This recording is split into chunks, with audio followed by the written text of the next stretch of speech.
이제 녹화 네. 시작하겠습니다. 하드와이즈 오늘 1과 볼 텐데요. 첫째 날의 어떤 주제가 지혜로운 남성입니다.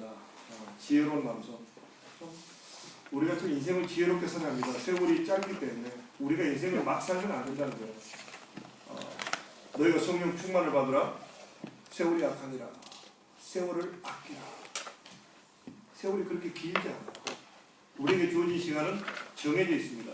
이 같은 시간을 어떻게 지혜롭게 살아가느냐에 따라서 우리 인생이 끝에 가서 후회로 남는 사람이 있고 기쁨으로 돌아오는 사람이 있다는 거죠. 그럼 어떻게 하면 지혜로운 남성이 될 수 있을까? 특별히 시편과 잠언서가 지혜서인데 의사를 이쪽으로 돌려주시겠어요? 옆으로 계시면 목을 돌리시겠어요?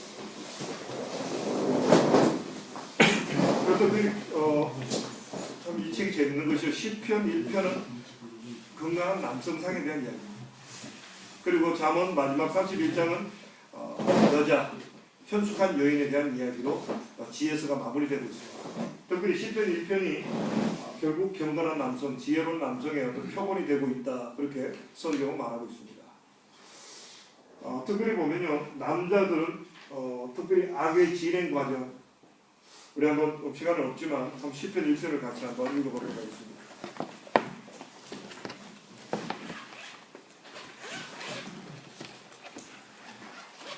우리가 이제 앞으로 계속 교재를 바라볼 때요. 참고로 보라, 여자들은 밑줄을 꺼서 반드시 적게 하는데 남자들은 그냥 보라라고 나옵니다. 그렇게 옆에 성경책을 놔두고 한번 읽어주시면 그건 도움이 될 것 같습니다.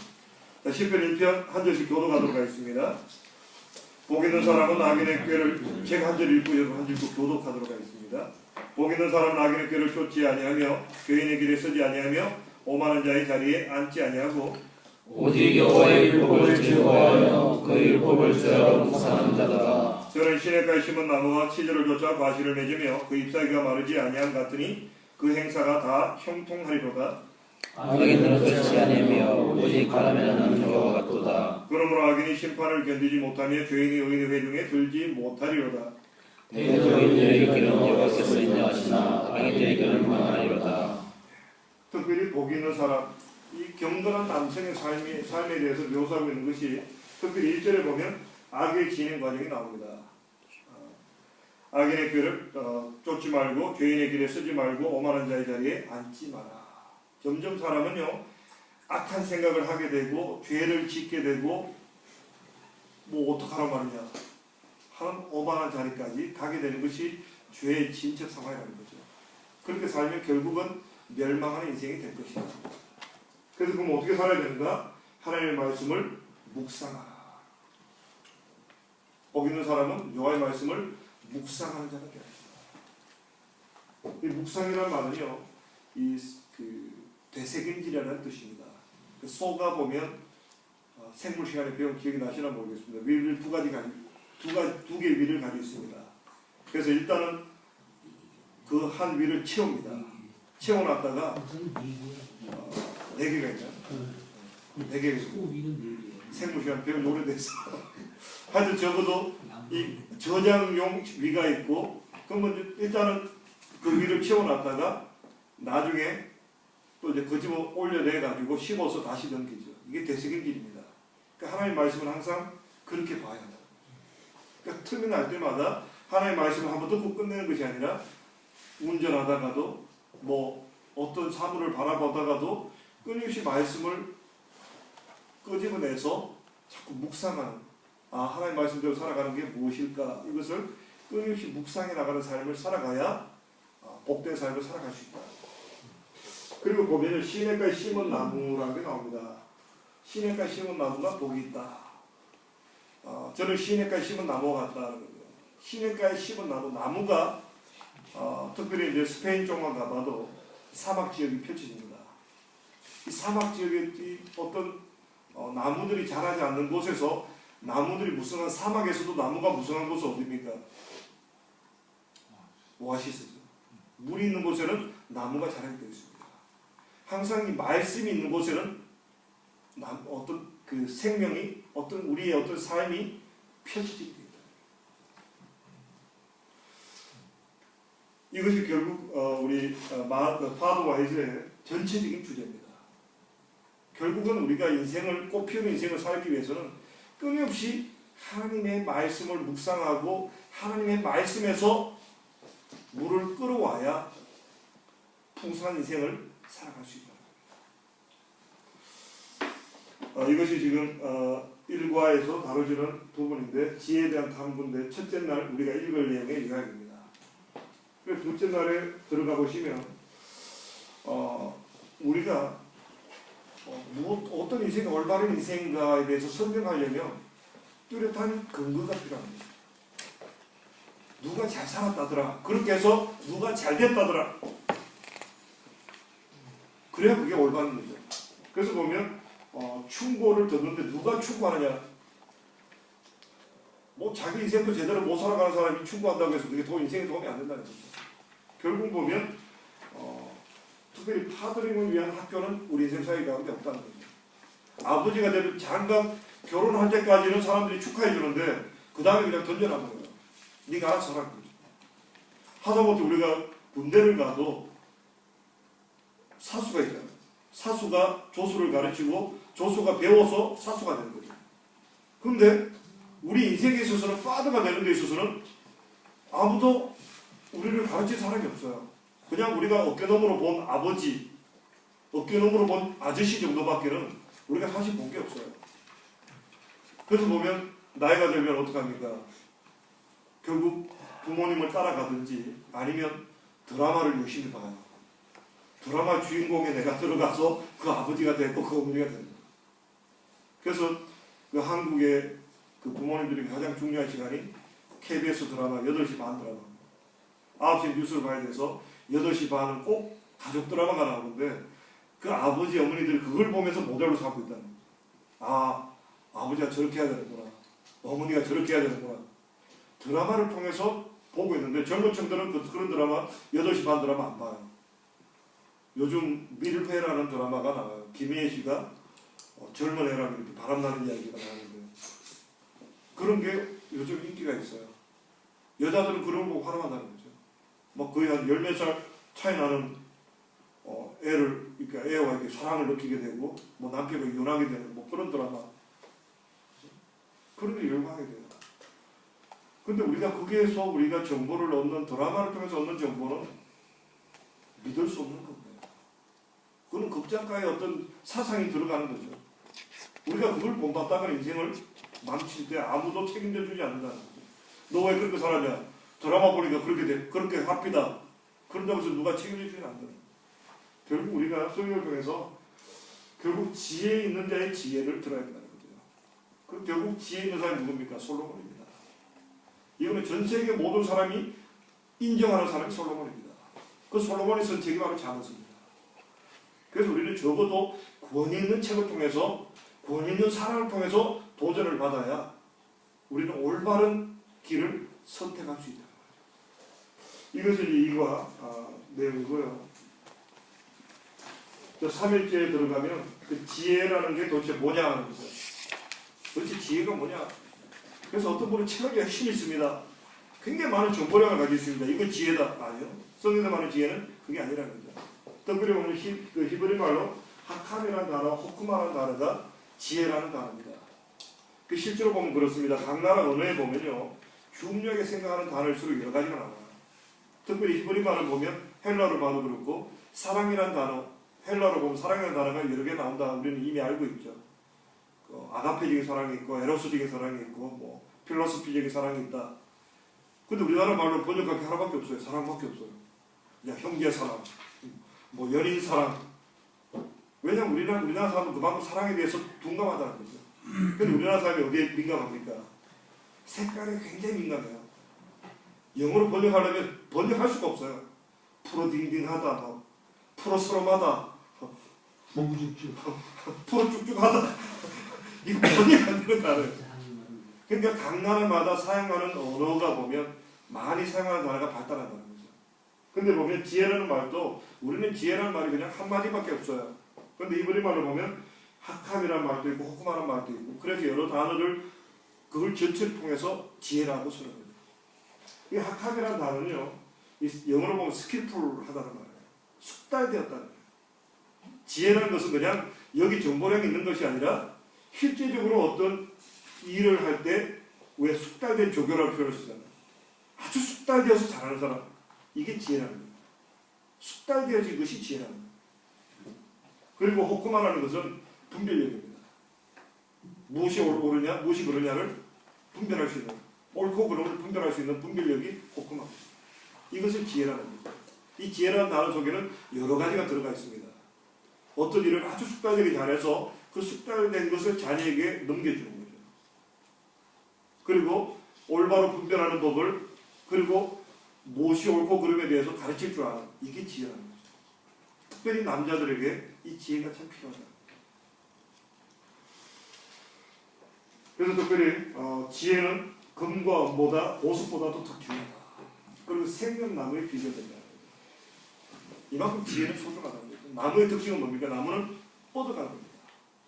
지혜가 있어야 인생이 펼쳐지는 거예요. 지혜가 없으면 아무리 열심히 살아도 다람쥐 쳇바퀴 돌듯이 돌고 도는 인생으로 끝나버린다는 거죠.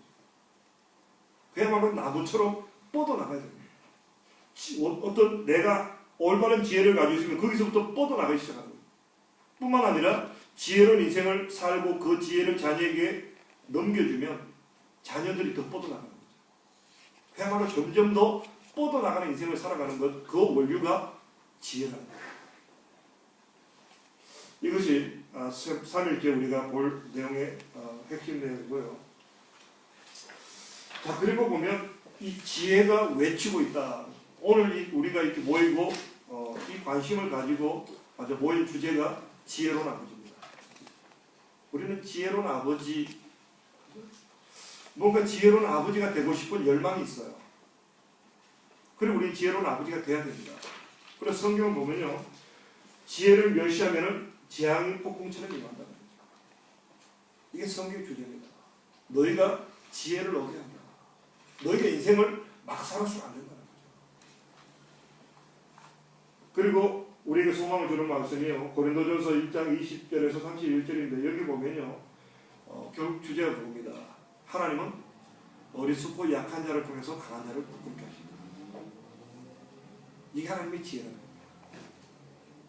세상은 보면요, 잘나고 똑똑한 사람 참 많습니다. 능력 있고 건강하고 다방면에 팔방면 있는 사람 참 많습니다. 그런 사람 보고 우리는 위축되고 내 같은 게 뭘 할 수 있을까? 내가 자식에게 해줄 수 있는 게 뭐가 있을까? 그래서 아버지로서 해야 될 일을 포기하는 사람이 있다. 그런 건 지혜로운 인생이 아니라는 거죠. 그리고 어떤 부모는 그런 부모를 실제로 제가 봤습니다. 늘 그 부모가 자식한테 미안하다. 물론 우리가 부모로서 자식에게 더 잘해주고 싶은 욕망이 있지만, 근데 그게 자식에게 좋은 영향을 끼치느냐? 그렇지 않다. 자식은요, 아버지가 당당하면 자식도 당당합니다. 근데 아버지가 늘 죄인처럼 살아가면 자식도 길을 못 펴고 살아요. 그건 지혜롭지 못하다는 거죠. 그래서 우리가 하나님께 결국 이 어떤 일과에서 어떤 전체 10과의 내용을, 주제를, 방향을, 포커스를 맞추는 것이 뭐냐면 하나님께 굴복하는 거예요. 하나님 말씀에 굴복하고 살아가면 하나님의 지혜를 덧입을 수가 있고, 그야말로 시냇가에 심은 나무처럼 하나님께 굴복하고 하나님 말씀을 받아들이기 시작하면 우리는 능히 이 세상을 이기고 나가는 지혜로운 인생을, 지혜로운 아버지가 될 수 있다.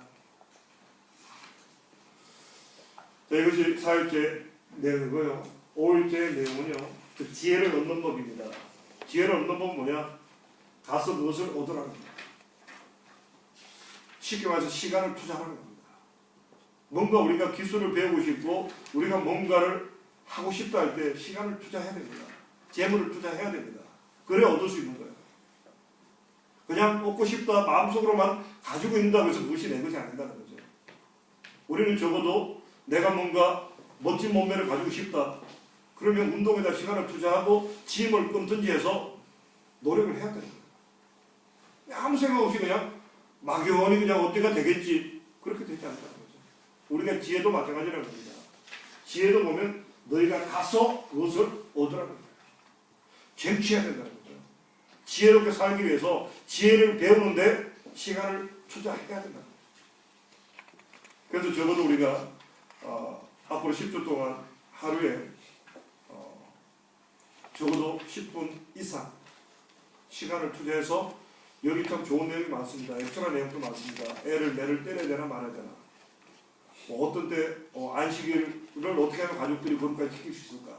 여러 가지 많은 팁들이 들어가 있습니다. 여기다가 좀 시간을 투자하셔서 좀 시간이 많은 날은 그 나머지 내용도 좀 이렇게 넓혀보시고 정 시간이 없으시면 적어도 하루치 분량을 끊임없이 읽어가시면서 묵상해 나가시면 그야말로 이제 적어도 인생은 내가 배운다고 해서 바로 그렇게 되진 않겠지만 이렇게 사는 것이구나.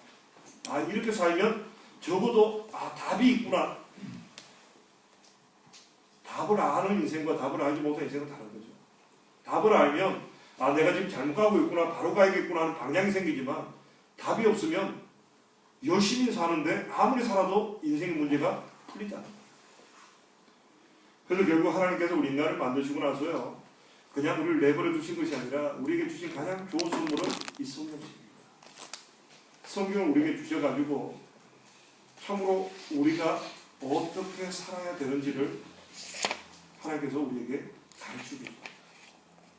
그래서 이 성경 말씀을 받아들이는 방법은요, 우리가 내가 성경을 열심히 연구하고 해서 내가 한번 바르게 살아보리라, 이게 언뜻 들으면 좋은 이야기 같고 맞는 이야기 같은데 결론적으로 말씀드리면 정답은 X입니다. 내가 한번 바르게 살아보리라, 내가 말씀대로 한번 살아보리라, 결과적으로 맞는 이야기지만 그 방법론에 있어서는 X입니다. 그럼 도대체 우리가 어떻게 해야 하나님께 원하는 삶을 살아갈 수 있는가? 중요한 방법은요, 나를 내려놓는 겁니다. 내가 알고 있고 내가 경험해왔던 것을 이제부터 내려놓기 원합니다. 내려놓으시고 이제부터 앞으로 우리가 배우게 될 성경에 근거된 이 말씀대로 내가 순종하며 살아가겠습니다. 그 마음은 있어야 됩니다. 그렇게 해서 나를 굴복시키고 여기서 배워진 성경의 원리대로 내가 이제 순종하며 살아가겠습니다. 그렇게 순종하면서 한 걸음 한 걸음 가다 보면 내가 바뀌어져 있는 나를 발견하게 될 겁니다. 근데 최소한요, 각오를 하셔야 되는 것이 내가 바뀌는 데 있어서는 최소한 5년 이상의 시간이 걸릴 것 같아서 그렇게 봅니다. 사람의 인품이 그렇게 갑자기 바뀌지 않습니다. 성경 공부 한 1년짜리 아니면 2년짜리 과정에서 내가 바뀌었다, 안 바뀝니다. 최소한 5년 이상 걸린다고 보고요. 어떤 분은 10년, 어떤 분은 20년 지나야 완성될 수 있다고 봅니다. 완성이라고 할 수 있는 그 정도 수준까지 갈 수 있다고 봅니다. 그러기까지는 우리가 할 일은 끊임없이 나를 내려놓고, 특히 남자들은 나라는 그게 참 많아요.